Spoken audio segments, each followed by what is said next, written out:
രാവിലെ തന്നെ ഭയങ്കര മഴയാണ്. അതുകൊണ്ട് ഞാൻ ഇന്ന് മഴയുടെ വീഡിയോ എടുക്കാതെ കരുതിയാണ് വേണ്ടത് കേട്ടോ. ഇപ്പോൾ രാവിലെ തൊട്ട് തുടങ്ങിയ മഴയാണ്. അപ്പോൾ അവിടെ വരെ വന്നിട്ടുണ്ട് ഫോട്ടോയൊക്കെ വരുന്നത്. ഇപ്പോൾ നമ്മുടെ ചെടികൾ, അതായത് ചെടികളെല്ലാം വണ്ടികൾ ഇങ്ങനെ തെരുതരാ പോകുന്നുണ്ട് കേട്ടോ.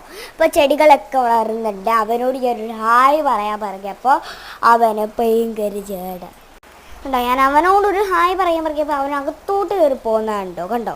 അപ്പം ഇത് ടി വിയിൽ ആമേനെ കാണിക്കാതെ മറങ്ങി വിളിച്ചു കേട്ടോ അപ്പച്ചനും ഇവിടെ വാർത്ത കണ്ടുകൊണ്ടിരിക്കുകയാണ്. ഇത് കണ്ടില്ലേ, അപ്പച്ചനും ഇവിടെ വാർത്ത കണ്ടുകൊണ്ടിരിക്കുകയാണ്. അവനും അവിടെ പോയി കാണും. ഞാനും ആ കൂടെ പോയി വീഡിയോ എടുത്തുകൊണ്ട് കാണും കേട്ടോ. കണ്ടോ, അവൻ പാട്ടാണ് കൺമണി ആൻഡ് ബോർഡ് എന്ന് പറയുന്നത് കണ്ടോ. ഇനി ഞാൻ അവനൊരു വീഡിയോ എടുത്ത് കൊടുക്കാൻ പോയതാണ് കേട്ടോ ഗൈസ്. ഭയങ്കര ഒരു പാളിപ്പോയെന്ന് തോന്നി. എൻ്റെ ഫോണും തട്ടി മറിച്ച് ഇട്ടുകൊണ്ടാണ് ഓടിയത് കണ്ടോ. അപ്പോൾ കുഞ്ഞു വീഡിയോ ഇഷ്ടപ്പെട്ടാൽ ലൈക്ക്, ഷെയറും കമൻറ്റും സബ്സ്ക്രൈബ് ചെയ്യണം. ബൈ.